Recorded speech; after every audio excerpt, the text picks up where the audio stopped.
Hi friends, welcome to our PJ Library story time. My name is Judy Rath and I'm the librarian at Denver Jewish Day School. And if there's one thing I love to do, it's reading books to kids. So today we're going to read an awesome book called Things Should Match. The author's name is Sheldon Oberman and the illustrator, the person who did the pictures, is Paul Meisel. So I'm going to put that here for us to take a look at. And we will get started with Things Should Match. All right. Schmendrick, his wife, and his 12 children lived at the edge of the forest. They had a one-room cabin that they had built out of logs with a roof of long thatched grass. They had a cow for milk, a sheep for wool, and some chickens for eggs. They also had a field and a garden, so they could grow whatever else they needed.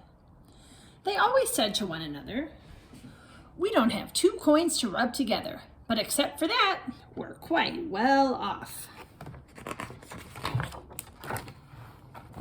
One day, a man knocked on their door and said, "I'd like one of your chickens." Schmendrick was very surprised. He answered, "I'll discuss it with my family." The family had a meeting to decide if they should give the man a chicken. An hour later, they came to a decision. They told the man, "We will let you have a chicken if you promise to take care of it." "Certainly," said the man. "I am sure my whole family will love this chicken." "What do you want for it?" asked the man. "Oh," said Schmendrick, "I didn't know you wanted to pay for it." The Schmendricks had never bought or sold anything before. They had another meeting and decided how much money they wanted for the chicken. Schmendrick told the man, "Give us enough money so we can buy something."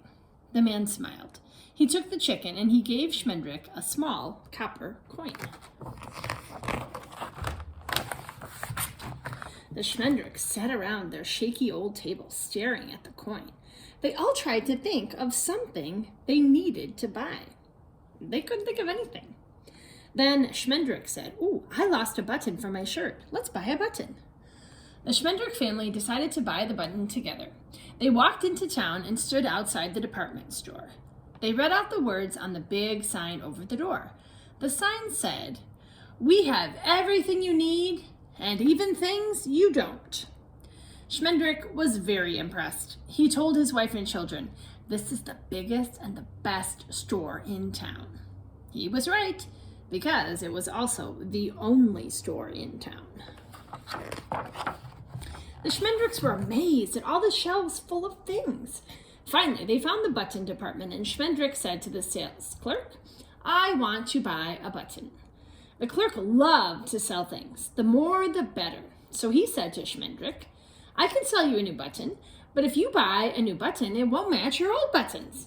You need a set of 6 matching buttons." Schmendrick said, "It's true, things should match." So the salesman gave him a package of 6 matching buttons. As Schmendrick turned to leave, the sales clerk in the next department pulled him over and said, "You shouldn't put 5 new buttons on a ragged shirt. It doesn't match. You need a new shirt." Schmendrick said, "It's true, things should match."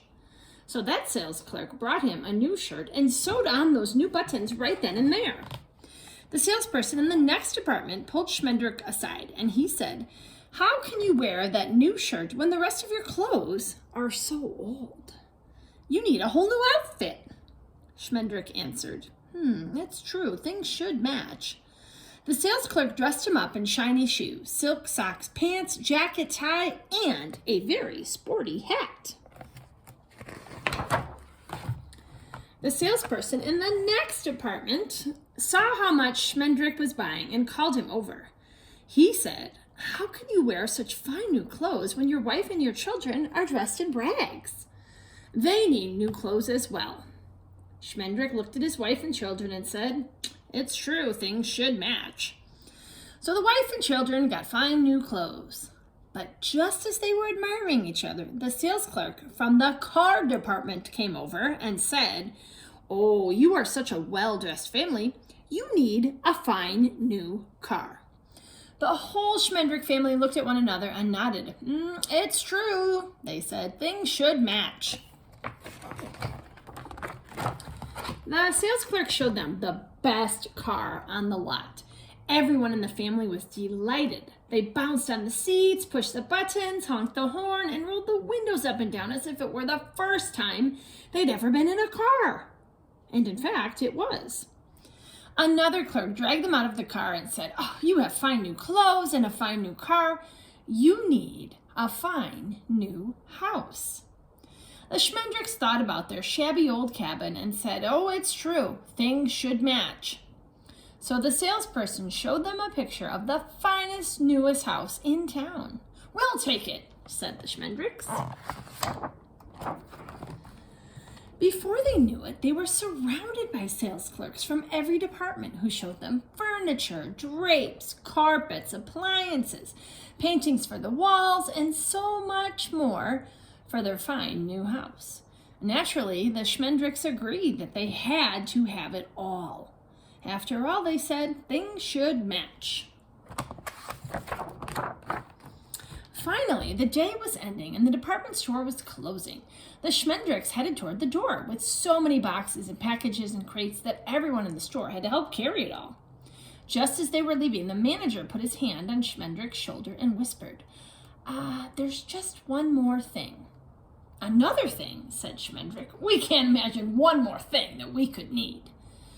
"It's not what you need," said the manager with a polite smile. "It's what we need. How do you wish to pay for all of this?" "Pay?" asked Schmendrick. "Yes, pay," said the manager. "We'll have to discuss it as a family," said Schmendrick. The family had a short meeting because they could see that the manager and the salespeople were looking rather impatiently at them. Finally, Schmendrick said, "We can pay, but we may not be able to pay for all of it." "Well, how much money do you have?" asked the manager. Schmendrick showed the manager his small copper coin. "Oh," said the manager. "Uh-oh," said the salespeople. Uh-oh. The manager and the salespeople started taking everything back. They took it back even faster than they had brought it out. The pets, sports equipment, toys, carpets, drapes, furniture, house, car, clothes. Schmendrick's shirt, all 6 brand new buttons, except for the one. The copper coin was just enough to pay for that one button. The Schmendricks gathered their ragged clothes. They put them back on. They left the store and slowly and silently walked back to their worn-out old shack of a house. They sat around their shaky old table and stared at the button. Mrs. Schmendrick said, "This button is the only thing we own that is brand new." The children nodded and said, "That's right. Everything else is old and worn out." Schmendrick stood up and announced, "We're better off without it." He picked up the button and tossed it into the garbage. "After all," he said, "things should match." The end. Wow, what a great story, friends.